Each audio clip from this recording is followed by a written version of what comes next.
Good afternoon. We will now start. First of all, I'd like to welcome everybody to Pep Talk this afternoon. Please mute yourself, but always show your video picture. Sign in your name, your Facebook account, or email address in the chat box. Please include the names of companions attending with you. Use the chat box to ask questions and make comments while the Pep Talk is on. There will be group pictures at the start and end of the pep talk, so please show your face in the video. Reminder after the pep talk, please take the online learning curve evaluation test exercise for mastery of learning and have a perfect score to get a certificate like the one shown here. The link has been placed in the chat box. Another reminder, obtaining 25 or letter certificates will entitle one mentee to a free voucher for a ROJoson medical consultation, either face-to-face or telemedical.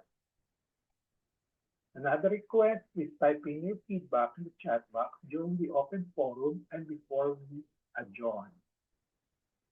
Let's now have a group picture taking before we start the pep talk proper in 2 minutes. Please turn on your video. Show your beautiful faces.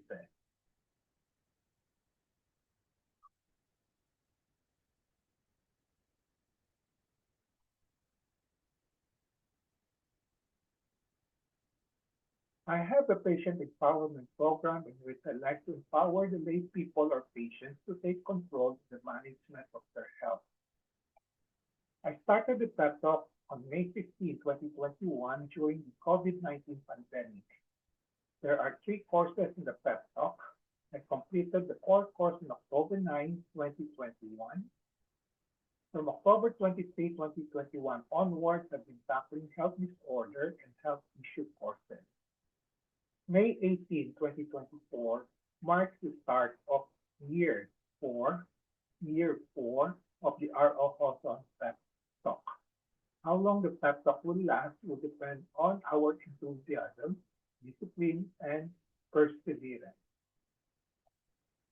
My PEP Talk today is entitled Philippine National Health Awareness Calendar.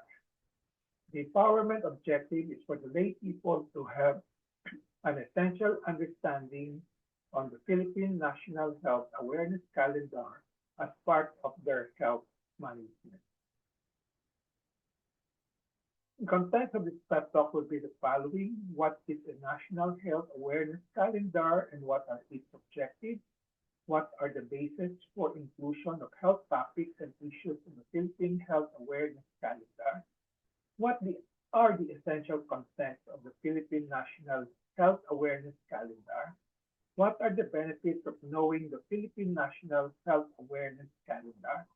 And what are the problems with the Philippine National Health Awareness Calendar? And what is our ROJoson's position and recommendation? A disclaimer, this pep talk will contain my thoughts, perceptions, opinions, and recommendations culled from my personal experiences as well as from the writings of other professionals. Let's start with the first topic. What is the National Health Awareness Calendar and what are its objectives? It is a calendar set up by the Department or Ministry of Health of a country primarily to raise awareness and thereby change unhealthy behavior and mindset among its citizenry on the important health topics or issues prevalent in the country. The other objective is to mobilize support for action from the local to the national community and even to the international stage. Each country, including the Philippines, has its own set of health awareness calendar depending on its setting, prioritized needs, and goals. Each country has its own unique calendar and name, but there may be similarities in health topics, especially if there are international or worldwide collaboration. There are various names used: health calendar, health awareness calendar, national health awareness calendar.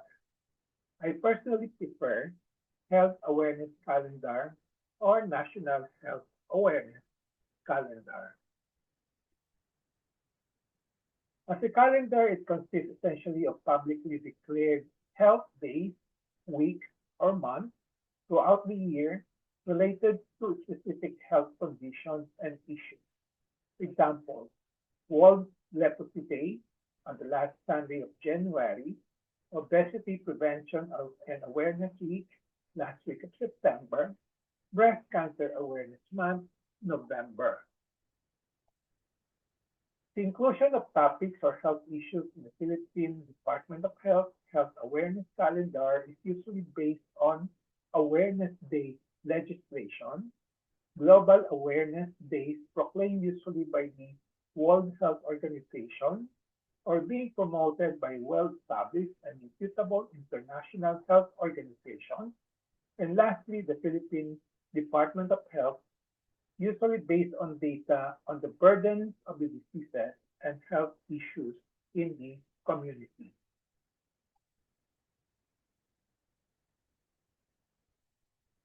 What are the essential contents of the Philippine National Health Awareness Calendar? Up to this writing, February 7, 2025, I have not seen an official 2025 DOH health calendar in the internet. Thus, I will use the 2024 calendar for my explanation.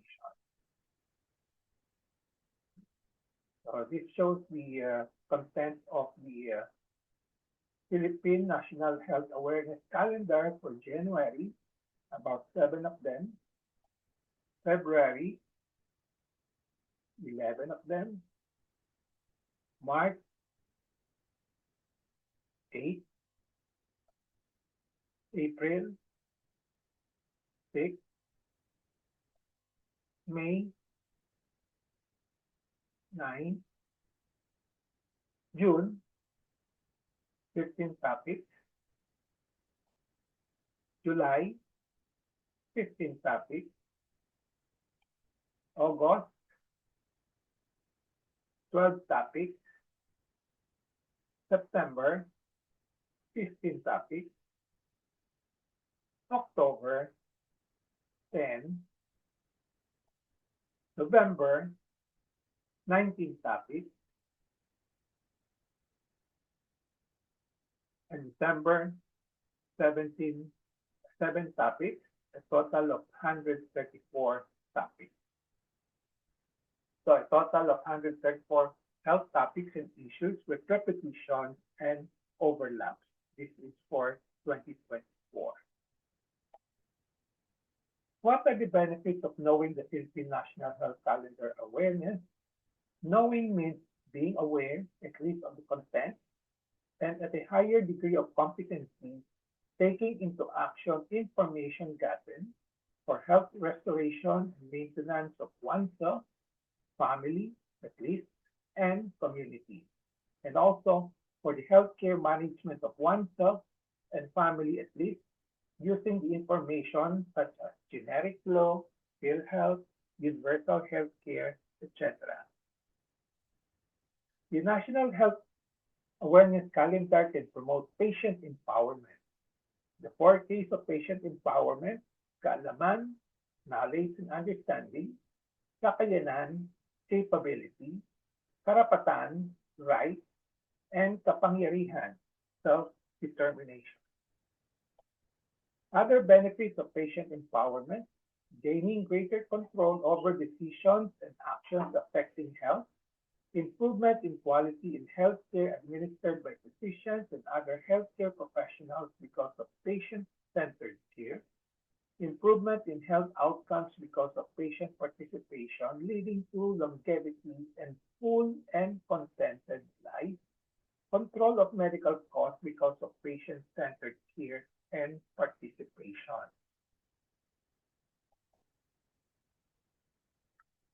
There were 6 reasons presented by Stephen Jordan in October 2023.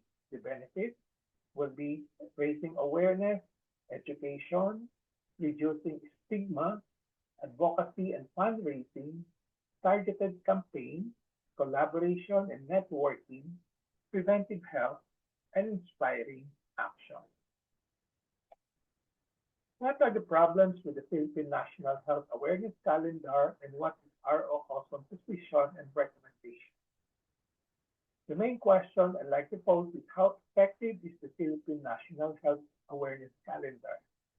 At the moment, there is no honest to goodness study yet.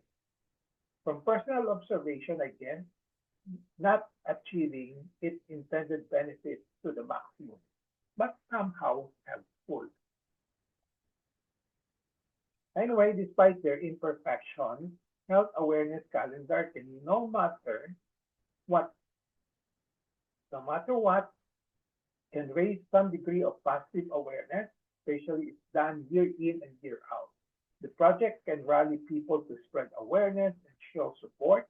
Educational and fundraising events are often held at the time of awareness days, weeks, and months to create a ripple effect of positivity and empowerment for not only those living with the health condition, but their loved ones too. The downside of the awareness calendar campaign is the associated unscrupulous marketing of services and products of some, if not a lot, of healthcare institutions and pharmaceutical companies. Example, advertising and enticing the public to use and buy services and products even if not indicated. There are questions on validity of information being included in the awareness campaign. This is another problem. Another problem, there is a lot of repetition and overlap. I, for one, am contributing to the health awareness campaign through my PEP Talk or Patient Empowerment Program, which I started in May 15, 2021. In late 2022, I started using the DOH Health Awareness Calendar in choosing a topic to do a PEP Talk on. I have given talks on thyroid cancer consciousness, goiter awareness, digestive health awareness, rabies awareness, etc. This is an example of it. Head and neck cancer consciousness week, head and neck cancer awareness. So this is in consonance with the DOH awareness calendar, head and neck cancer consciousness week in April. Another illustration or example will be patient safety awareness in consonance with the Patient Safety Awareness Week in March and the World Patient Safety Day in September. Goiter awareness. This is my contribution to the Philippine DOH Goiter Awareness Week on the fourth week of January. In the PEP Talk, I usually measure the degree of learning through an online tool, the so-called Online Learning Cum Evaluation Test Exercise or ALETE, which participants will take after the PEP Talk proper. Whether the participants in my PEP Talk are learning or not, or whether there is a behavioral health change for the better, it is difficult to determine with accuracy. At the very least, I have the ALETE results to assist me in the evaluation somehow. Then since the participants are mostly my patients, in some I can observe behavioral change, if any, during follow-ups or in my continued interaction with them in social media. Some would shift from a ritualistic and maximalist mindset to a minimalist mindset in their health management. Some would advise the relatives of what they learned from my PEP Talk. Despite all the imperfections of the health awareness campaign, I believe I just have to continue to ride on the health awareness campaign of the Department of Health, one, to contribute to the national effort of improving health, and two, for the welfare, at least of my very own patients, to empower my patients on the four Ks: kaalaman, knowledge and understanding, kakayanan, capability, karapatan, right, and kapangyarihan, self-determination. Aside from attending my pep talk, I would strongly recommend all lay people to keep track of the DOH Health Awareness Calendar and participate in its program. It is very comprehensive, though with overlaps and repetition. It is of importance in preventive health and in health restoration and maintenance. So my advice, go over the list of the health topics and issues and select which ones are relevant to your needs and to your family members and community. Learn from the information published by the DOH and other concerned organizations to the internet based on the calendar. Don't expect to learn everything in one session, but just keep on repeating, especially year in, year out, and in the end, you will be able to master things needed for your preventive health and health restoration and maintenance program. On my part, I will give a list of usual health topics and issues in the DOH calendar.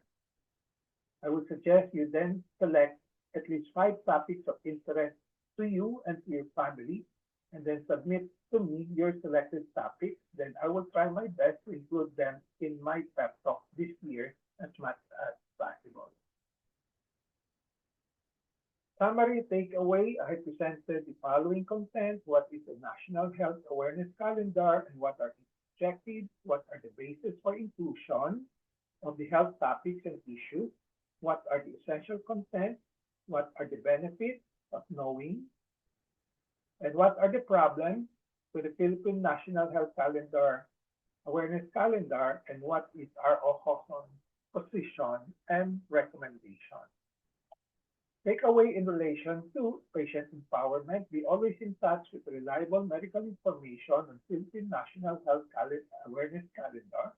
Knowledge is power. It gives power. Use the 4 Ks of patient empowerment: kaalaman, kakayanan, karapatan, and kapangyarihan to gain greater control over decisions and make better decisions on management of the Philippine National Health Awareness Calendar as part of your health management program. So with that, I end my pep talk today. Philippine National Health Awareness Calendar. I hope I have empowered you to have an essential understanding on Philippine National Health Awareness Calendar as part of your health management. Before we go to the QA reminder, after the pep talk, take the online learning evaluation test exercise for mastery learning and have a perfect score to get a certificate like this one. Then obtaining 25 or letter certificates will entitle one mentee to a voucher for a ROJoson medical consultation, either face-to-face or telemedical. Another request, please type in your feedback in the chat box during the open forum and before we adjourn. Let's now have a group picture taking before we start the QA and interaction. Please turn on your videos and show your beautiful faces now.